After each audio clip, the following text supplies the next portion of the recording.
Olá, queridos. Quero saudá-los em nome de Jesus. Que haja uma bênção para a sua vida, seus familiares, que Deus possa então estar dirigindo todos os momentos da nossa vida. Hoje vamos continuar a lição número 5, a parte de quarta-feira, 27/1, a promessa do renovo, do tronco, ou raiz e renovo em uma só pessoa. A promessa divina feita por Deus através de Isaías para Judá e Israel era que o Emanuel seria a solução para os problemas do povo. E ele então mostrou que esse Emanuel, ele nasceria de uma virgem e seria maravilhoso, Deus forte, conselheiro, príncipe da paz. E viria do tronco de Jessé, ou seja, viria ali de uma descendência de Jessé, Davi e ali por diante. E esse menino, ou esse Emanuel, ele haveria de ter uma vida completamente assim, diferente de todas. Seria um ser especial. Quando nós temos filhos, nós queremos que eles façam o melhor. E nós então instruímos e educamos e colocamos regras para que eles possam crescer bem. O Filho de Deus, diz a Bíblia, que ele crescia em sabedoria, estatura e graça diante de Deus e dos homens. Quando o rei Luís XIV governava a França, alguns inimigos entraram no palácio e raptaram o seu filho pequeno, de apenas 10 anos de idade. E a ideia era corromper essa criança, fazer com que a criança ficasse assim, corrupta, com maus costumes. Eles levaram para becos horríveis, onde tinha muitos vícios. E a cada coisa que era oferecida para o menino, ele dizia: não posso pegar isso, não posso usar isso, eu sou filho do rei. E desta maneira, o rei Luís XIV, através de uma investigação minuciosa, conseguiu descobrir onde estava o filho. Mas o filho estava bem, porque era um menino que tinha uma ideia fantástica: sou filho do rei, não posso me contaminar com isso. Que determinação que esse menino aprendeu dos pais, né? O Filho de Deus, logicamente, o renovo, haveria de nascer do tronco de Jessé, teria uma vida completamente isenta de pecado. E a pergunta número 8 é: de acordo com a profecia, quem seria o renovo do tronco de Jessé? Embora nós coloquemos a resposta já, nós temos que ver na Bíblia qual é a resposta. Ou seja, de acordo com a profecia, quem seria o renovo do tronco de Jessé? Ou seja, imagine um tronco que já está caído, decepado, e de repente um broto nasce daquele tronco e depois torna-se árvore frondosa. A pergunta é: quem seria o renovo, o broto que nasceria do tronco de Jessé? Isaías 11, verso 1 diz assim: então brotará um rebento do tronco de Jessé, e das suas raízes um renovo frutificará. Zacarias 3, verso 8, complementando, diz assim: ouve, pois, Josué, sumo sacerdote, tu e teus companheiros que se assentam diante de ti, porque são homens portentosos. Aí ele completa: eis aí que eu farei vir o meu servo, o renovo. Deus dizendo para Zacarias que haveria de o renovo estar presente para acabar com o orgulho dos seres humanos que tentavam, assim, ser superiores a Deus. Então, de acordo com a profecia, quem seria o renovo do tronco de Jessé? A resposta é: esse renovo seria o Senhor Jesus Cristo, por causa das suas qualidades divinas. O profeta Isaías mostrou que a família real que saiu de Jessé seria reduzida, e nada disso, ou seja, seria reduzida a nada. O que o profeta disse: olha, o tronco de Jessé significa que o reino de Davi vai ser reduzido a nada. Por quê? Porque os que virão depois de Davi vão, assim, criar situações onde a família de Jessé, que seria a linhagem real, será reduzida a nada. Começou com Salomão, depois com Roboão, e assim por diante. Aí outros reis foram entrando que não eram da linhagem de Davi. Aí depois outros retornaram que eram da linhagem de Davi, fizeram o que era bom perante o Senhor Deus, outros fizeram o que era mal. E dessa forma o tronco foi então se decepando.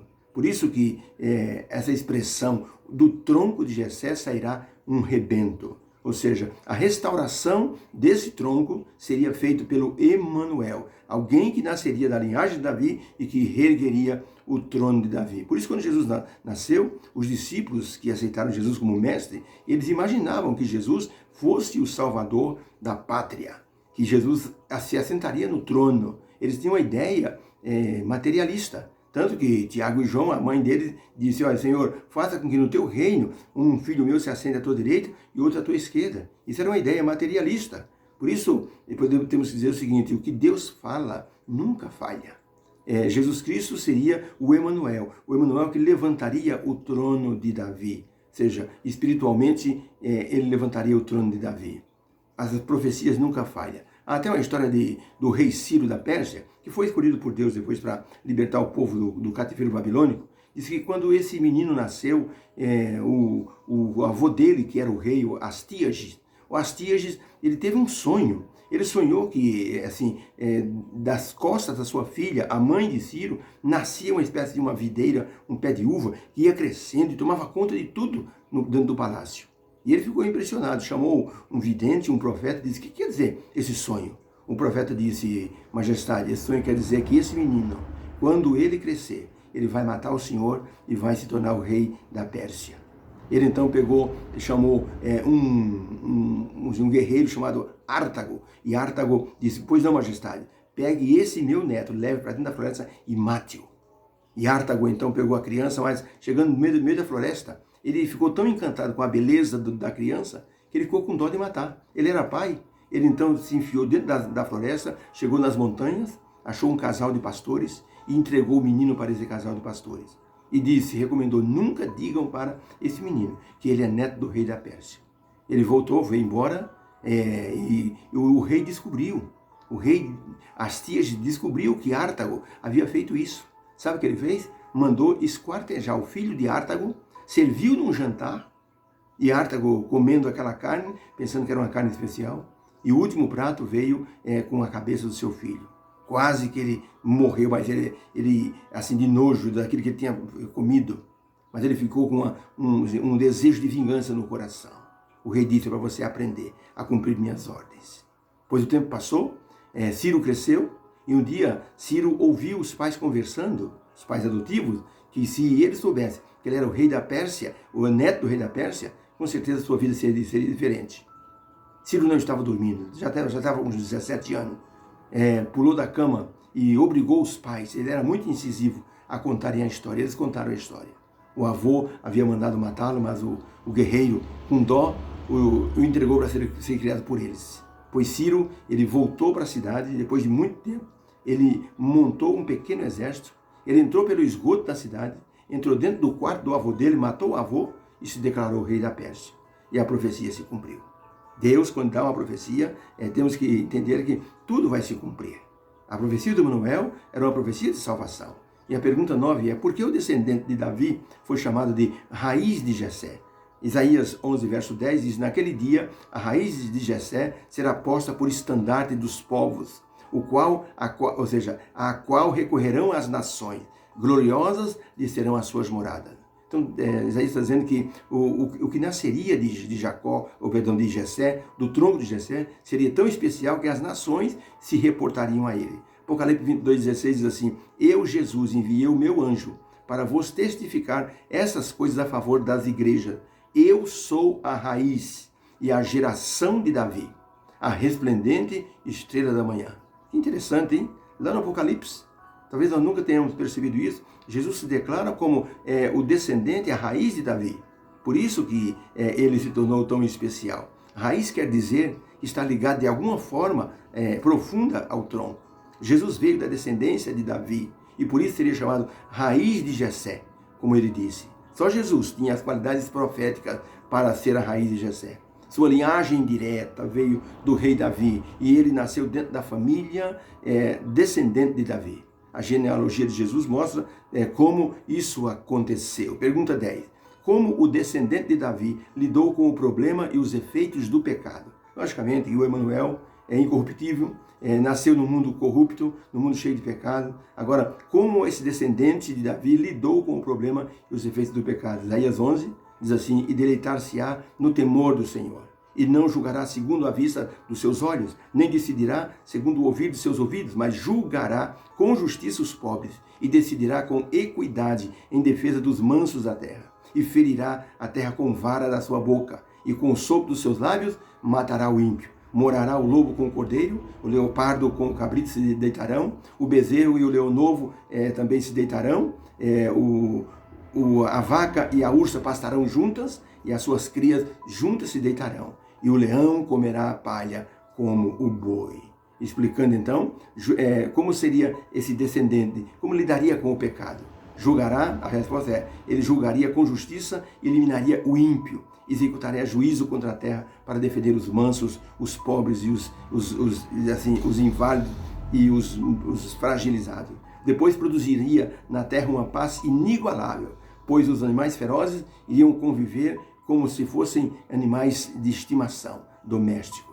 E isso mostra que essa profecia ela tinha um duplo sentido. A atuação do renovo de Jessé indica um governo justo, superior ao de Davi, que iria promover a paz e a justiça e iria eliminar o pecado para sempre através do sacrifício na cruz. Então, Emanuel tinha qualidades que iria resolver o problema de Israel naquele momento e também para o futuro.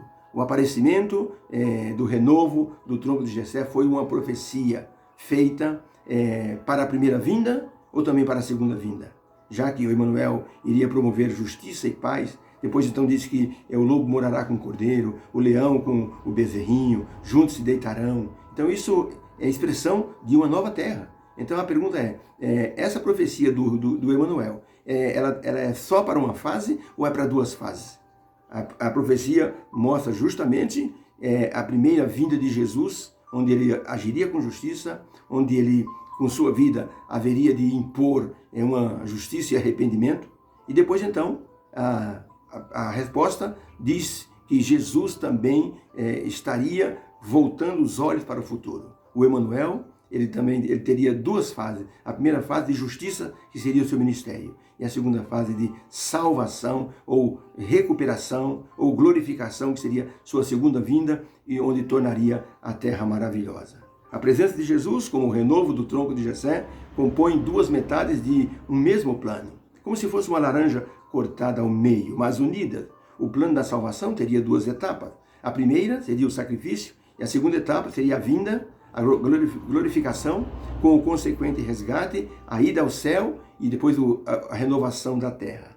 Isso é uma esperança que deve nos envolver. Jesus Cristo já veio a primeira vez, já fez seu ministério, já mostrou que o pecado tem consequências terríveis, morreu na cruz por todos nós. Agora só falta a parte do resgate final. Por isso devemos ter esperança nele. Ernest Shackleton era um capitão na Geórgia do Sul, lá perto do Polo Norte, que ele queria chegar nas Ilhas Elefante.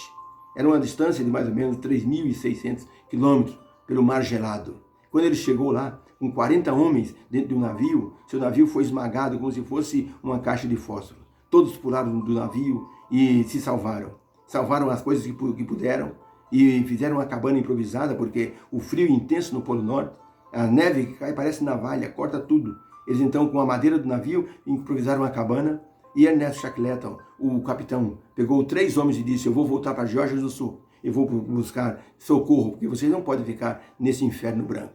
Ele pegou 3 homens, deixou os outros 37 com o imediato, o seu capitão que trabalhava junto com ele, e ele então se colocou no mar com 3 homens e remaram até a Geórgia do Sul. Demoraram mais de 30 dias para chegar na Geórgia do Sul. Para arrumar um navio quebra-gelo, demoraram mais 30 dias. E para voltar, mais 30 dias. 90 dias. Fora os percalços, levaram 120 dias para chegar. Quando chegaram nas Ilhas Elefante, alguns marinheiros disseram: capitão, impossível estarem vivos 120 dias depois. Mas Ernest Shackleton disse: eu confio que meus homens estão vivos. Tocou a buzina do navio. E um por um começaram a aparecer. Os 37 se apresentaram. E disseram: aqui estamos, meu capitão. Eles disseram, então, ele disse para os seus homens: entrem no navio, vou levá-los para uma terra melhor. Eu vim resgatá-los. E os levou para um lugar maravilhoso. O Senhor Jesus Cristo já fez a primeira parte. Já veio em nossa salvação, agora vem para o resgate final. Que Deus os abençoe. Que Ele possa nos salvar e nos buscar. Que haja uma bênção e uma esperança em nosso coração. Que a raiz do tronco de Jessé seja também o nosso renovo espiritual a cada dia. Cremos em Jesus e o aceitamos como nosso Salvador e Redentor. E sua segunda vinda está bem próxima. Que Deus te abençoe. Vamos orar. Obrigado, Senhor Jesus, porque o Senhor se tornou a raiz do tronco de Jessé. O Senhor deu esperança para milhões de pessoas e para nós também. Esperamos agora a sua segunda vinda. Estamos nos preparando. Ajuda-nos nesse preparo. Nos dê uma quarta-feira abençoada, em nome de Jesus. Amém. Deus seja louvado. Amém.